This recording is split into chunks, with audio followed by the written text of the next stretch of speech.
Alors que mon stage avec la team digitale de la Maison des Maternelles touche à sa fin, j'ai le plaisir de réaliser mon premier podcast sur le sujet de l'innovation éditoriale au sein des réseaux sociaux de l'émission.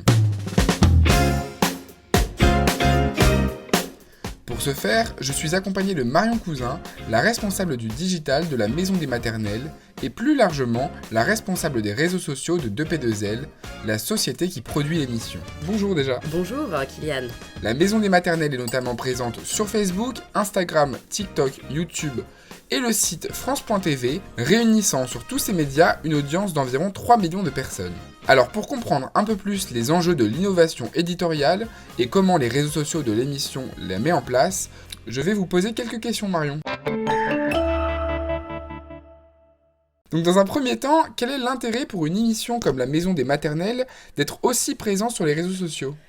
L'intérêt de la Maison des Maternelles d'être présent sur les réseaux sociaux, c'est déjà d'être la vitrine de l'émission et de faire connaître l'émission à un public qui n'est pas le même qu'à la télé. Donc voilà, de toucher un public un peu différent, un peu plus jeune forcément qu'à la télé, et du coup d'élargir un peu l'audience globale de la Maison des Maternelles. Et est-ce que ça a toujours été comme ça dès le début de l'émission ? La présence de l'émission sur les réseaux sociaux, j'ai pas tout le déroulé moi, puisque je suis pas là depuis autant de temps que l'émission, qui existe depuis 20 ans. Mais c'est venu un peu au fur et à mesure. Et par quels réseaux sociaux ça a commencé par exemple ? Ça a commencé par Facebook. D'accord. Et ensuite Instagram et plus récemment TikTok. Et la chaîne YouTube existe aussi depuis pas mal de temps, puisque c'est là où on diffuse tous les extraits de l'émission. Et quand vous êtes arrivé au sein de l'équipe réseaux sociaux, quels étaient les contenus ?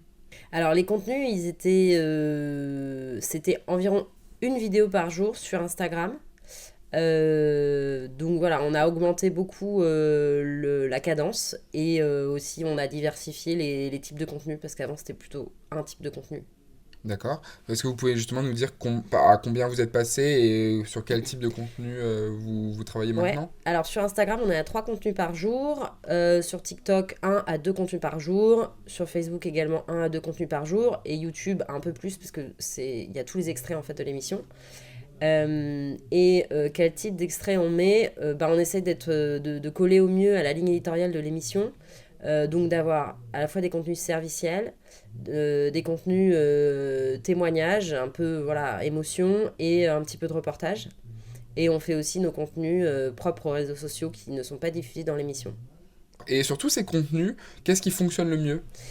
Ce qui fonctionne très bien sur la maison maternelle, c'est les contenus serviciels, parce que les parents ils viennent chercher des réponses à des questions assez pratiques. Donc le contenu serviciel et les témoignages, parce que comme c'est des histoires un peu uniques, c'est des histoires que les gens aiment bien écouter. Et sur quel réseau social en particulier, quel réseau social fonctionne le mieux ? Ce qui fonctionne le mieux, c'est Instagram, clairement, avec, comme j'ai dit, soit les choses très servicielles, les contenus très serviciels, soit le témoignage. Et à mon avis, le réseau dont on pourra se passer bientôt, c'est Facebook, même s'il y a quand même une communauté assez importante sur ce réseau, donc on peut pas non plus complètement le mettre à la poubelle, mais à mon avis ça va doucement décroître. Comment l'équipe digitale se réinvente maintenant ? Alors sur le contenu, on essaye d'être toujours en évolution. Comme j'ai dit, c'est pas parce qu'un contenu a fonctionné sur les réseaux sociaux qu'il continuera à fonctionner.